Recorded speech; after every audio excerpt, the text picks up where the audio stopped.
নমস্কাৰ এই মুহূৰ্তত আহি পৰিছে সন্ধিয়াৰ কেইবাটাও বিগ ব্ৰেকিং নিউজ। আজি হৈছে 25 জুলাই। দেশৰ কোটি কোটি কৃষকৰ বাবে ভাল খবৰ। বানত শস্য নষ্ট হ'লে চৰকাৰে দিব ক্ষতিপূৰণ। 31 জুলাইৰ ভিতৰতে আপুনি কৰক আবেদন। কেনেকৈ আবেদন কৰিব? যদি আপোনাৰ নাম অৰুণোদয় আঁচনিৰ তালিকাত অন্তৰ্ভুক্ত হৈ আছে তেনে ক্ষেত্ৰত 3 আগষ্টত 1250 টকা লাভ কৰিব। কোনে কোনে এই টকা লাভ কৰিব? যদি আপুনি চৰকাৰী ঘৰৰ বাবে আবেদন কৰিছে, চৰকাৰী ঘৰ নতুন তালিকা প্ৰকাশ পাইছে। তালিকাত নাম থাকিলে 32,500 টকা পুনৰ সোমাই দিয়া হ'ব।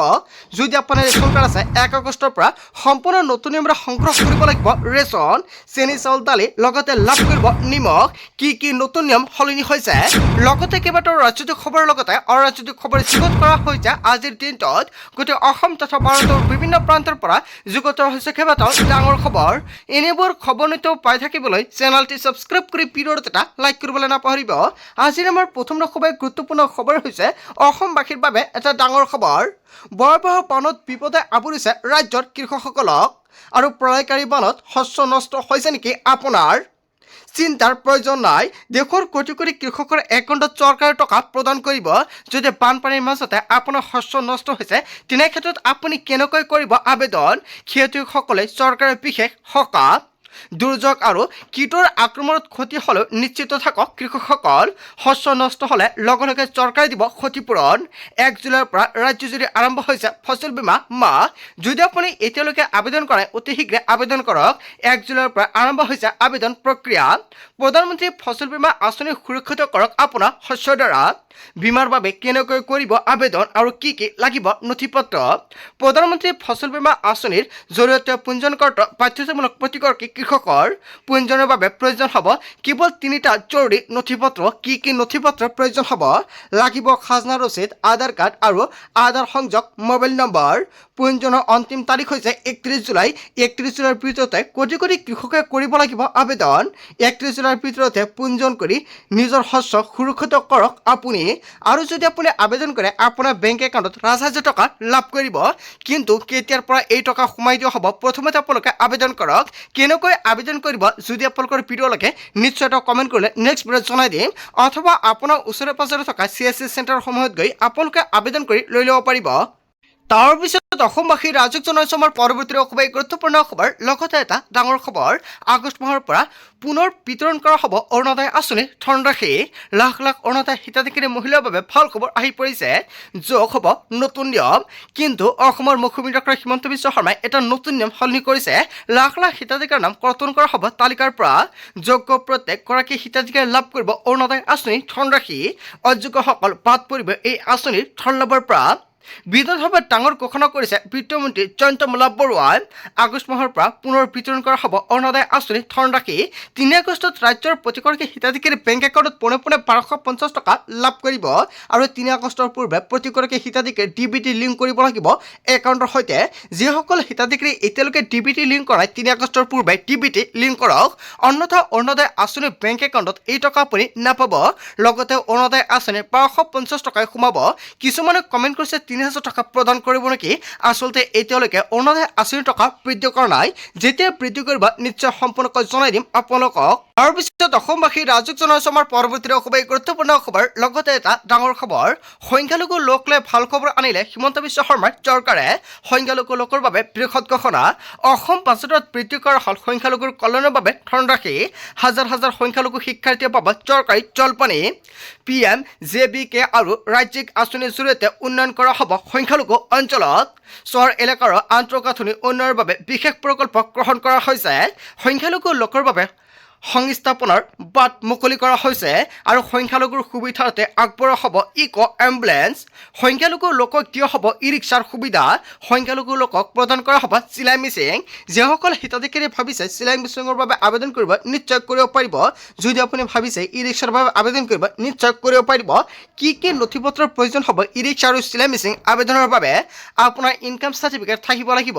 লগতে আপোনাৰ এটা বেংক একাউণ্ট প্ৰয়োজন হ'ব, আধাৰ কাৰ্ড থাকিব লাগিব, ভোটাৰ ID, ভোটাৰ পত্ৰৰ লিষ্ট লগতে পান কাৰ্ডত থাকিব লাগিব এইখিনি নথিপত্ৰ আপুনি সাজু কৰি ৰাখক লগতে ASSLC আপুনি পাছ কৰা হ'ব লাগিব যদি হয় আপোনাৰ বাবে ভাল খবৰ বা সোণালী সুযোগ হ'ব পাৰে মেধাৱী ছাত্ৰ ছাত্ৰীয়ে পাব আৰ্থিক সাহায্য অসুস্থ ৰোগীক আগবঢ়োৱা হ'ব আৰ্থিক সহায় সংখ্যালঘুৰ বাবে দক্ষতা বিকাশৰ প্ৰশিক্ষণ কাৰ্যসূচী সংখ্যালঘু কল্যাণ আৰু উন্নয়ন বিভাগক ৭৮ কোটি টকাৰ আবণ্টনৰ প্ৰস্তাৱ হাজাৰ হাজাৰ সংখ্যালঘু শিক্ষাৰ্থীৰ বাবে চৰকাৰী জলপানী সংখ্যালঘু লোকলৈ ভাল খবৰ আনিলে অসমৰ মুখ্যমন্ত্ৰী হিমন্ত বিশ্ব শৰ্মাই চৰকাৰে সংখ্যালঘু লোকৰ বাবে বৃহৎ ঘোষণা কৰিছে তাৰ পিছত অসমবাসী ৰাজক জনসমাৰ পৰৱৰ্তী খুবেই গুৰুত্বপূৰ্ণ খবৰ লগতে এটা ডাঙৰ খবৰ যন্ত্ৰ মন্ত্ৰত প্ৰতিবাদ কৰিবলৈ আহিছিল হাজাৰ হাজাৰ অপৰাধী অপৰাধৰ গোচৰত অভিযুক্ত আছিল হাজাৰ হাজাৰ প্ৰতিবাদকাৰী CJPৰ প্ৰতিবাদকাৰীৰ বিৰুদ্ধে আহিছে গুৰুতৰ অভিযোগ অপৰাধে জড়িত ২৫০০ প্ৰতিবাদকাৰীক চিনাক্ত কৰা হৈছে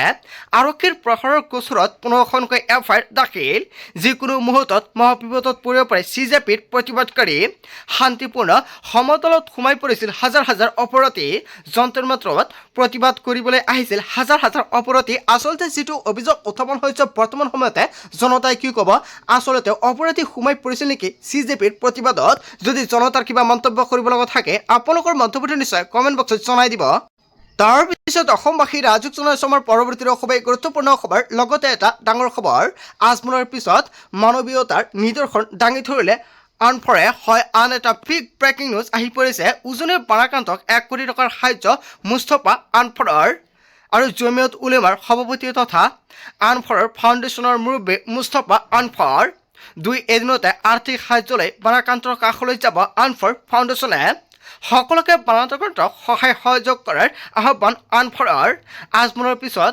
মানৱীয়তাৰ নিদৰ্শন দাঙি ধৰিলে আনফৰে তাৰ পিছত অসমবাসী ৰাজক জনসমাৰ পৰৱৰ্তী খুবেই গুৰুত্বপূৰ্ণ খবৰ লগতে এটা ডাঙৰ খবৰ নীট প্ৰশ্নকাকত ফাদিলৰ বিৰুদ্ধে বাহিৰ কৰা হ'ব সমদল ছাত্ৰ সমাজৰ আন্দোলনক সমৰ্থন জনাব কংগ্ৰেছে ছাত্ৰৰ ওপৰত প্ৰশাসনে চলোৱা লাঠিচালনাৰ বিৰুদ্ধে হ'ব প্ৰতিবাদ দেশজুৰি জিলাই জিলাই সাজু হৈছে কংগ্ৰেছ কৰ্মী আজি দেশজুৰি কংগ্ৰেছৰ বৃহৎ সমদল আৰু সত্যাগ্ৰহ কাৰ্যসূচী জিলাই জিলাই ওলাই আহিব কংগ্ৰেছ নেতা আৰু কৰ্মী বৃহৎ সমদল বাহিৰ কৰি এনেকুৱাকৈ চৰকাৰক দিব সকিয়নি নীট প্ৰশ্নকাকত ফাদিলৰ বিৰুদ্ধে বাহিৰ কৰা হ'ব সমদল হয় এটা ডাঙৰ খবৰ আহি পৰিছে তাৰ পিছত অসমবাসী ৰাজক জনসমাৰ পৰৱৰ্তী খুবেই গুৰুত্বপূৰ্ণ খবৰ লগতে এটা ডাঙৰ খবৰ বানৰ অচিলেৰে সামগ্ৰীৰ দাম বৃদ্ধি কৰিব নোৱাৰিব ব্যৱসায়ীয়ে শিৱসাগৰত অসাধু ব্যৱহাৰৰ বিৰুদ্ধে কঠোৰ জিলা প্ৰশাসন বেপাৰীয়ে সামগ্ৰীৰ দাম বেছিকৈ ল'লে দিয়ক আপুনি অভিযোগ ফোন কৰক 9101193475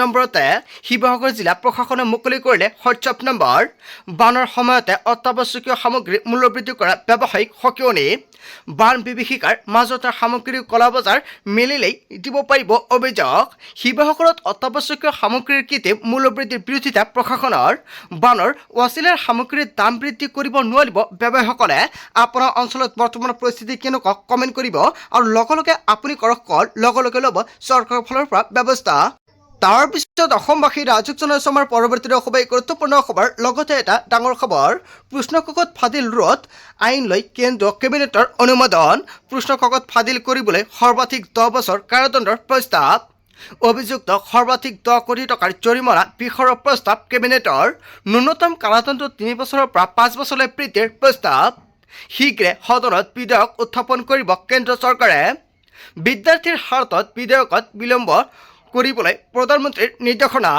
আৰু এই বিষয়ত সংসদত আলোচনাৰ বাধাগ্ৰস্ত কৰাৰ অভিযোগ কিৰেণ ৰিজিজুৰ নীট UG পৰীক্ষাৰ প্ৰশ্নকাকত ফাদিল বিষয়ত আলোচনাৰ আহ্বান ৰিজিজুৰ বিদ্যাৰ্থীৰ ভৱিষ্যত সুৰক্ষিত কৰাই অগ্ৰাধিকাৰ বুলি মন্তব্য কৰিছে মন্ত্ৰীগৰাকীৰ আৰু প্ৰতিযোগিতামূলক পৰীক্ষা ব্যৱস্থা অধিক শক্তিশালী কৰাৰ লক্ষ্য কেন্দ্ৰৰ নীট UG পৰীক্ষা বিতৰ্কৰ মাজতে এই সিদ্ধান্ত গ্ৰহণ কৰিছে কেন্দ্ৰৰ কেবিনেটে প্ৰতিবাদকাৰীৰ প্ৰতিনিধিৰ সৈতে কেন্দ্ৰীয় মন্ত্ৰী বৈঠকৰ পিছত এই সিদ্ধান্ত গ্ৰহণ কৰা হৈছে প্ৰশ্নকাকত ফাদিল ৰোধ আইন লৈ কেন্দ্ৰীয় কেবিনেটৰ অনুমোদন তাৰ পিছত অসমবাসী ৰাজক জনসমাৰ পৰৱৰ্তী খুবেই গুৰুত্বপূৰ্ণ খবৰ লগতে এটা ডাঙৰ খবৰ সামাজিক মাধ্যমত ব্যৱহাৰকাৰীৰ বাবে ডাঙৰ খবৰ আহি পৰিছে কোনেও সামাজিক মাধ্যমত লিখিব নোৱাৰিব অশ্লীল শব্দ ভুৱা বাতৰি প্ৰচাৰৰ প্ৰৱচনামূলক পোষ্ট দিব নোৱাৰিব ছ'চিয়েল মিডিয়াত সামাজিক মাধ্যমৰ অপব্যৱহাৰ ৰোধ কৰিবলৈ চৰকাৰে এই পদক্ষেপ গ্ৰহণ কৰিছে।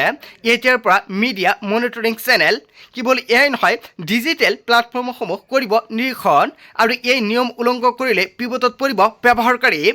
দণ্ডিত কৰা হ'ব অপৰাধ নিয়ন্ত্ৰণ আইন CCAৰ অধীনত। বিহাৰ কেবিনেটত অপৰাধ নিয়ন্ত্ৰণ আইন 24 সংশোধনৰ প্ৰস্তাৱ। ইতিমধ্যে ৰাজ্যখনৰ কেবিনেটে অনুমোদন জনাইছে উক্ত প্ৰস্তাৱ। ভুৱা বিভ্ৰান্তিৰ তথ্য বিয়পালে লোৱা হ'ব কঠোৰ আইনী ব্যৱস্থা। হয়, এটা ডাঙৰ সিদ্ধান্ত গ্ৰহণ কৰিছে। আজিৰ মূল ভিডিঅ'খনত আপোনালোকক এইখিনি সৰুকেইটামান ইনফৰমেশ্যন দিবলগীয়া আছিলে। ভিডিঅ'টি ভাল লাগিলে লাইক কমেণ্ট শ্বেয়াৰ কৰি দিব। So thank you for watching full video.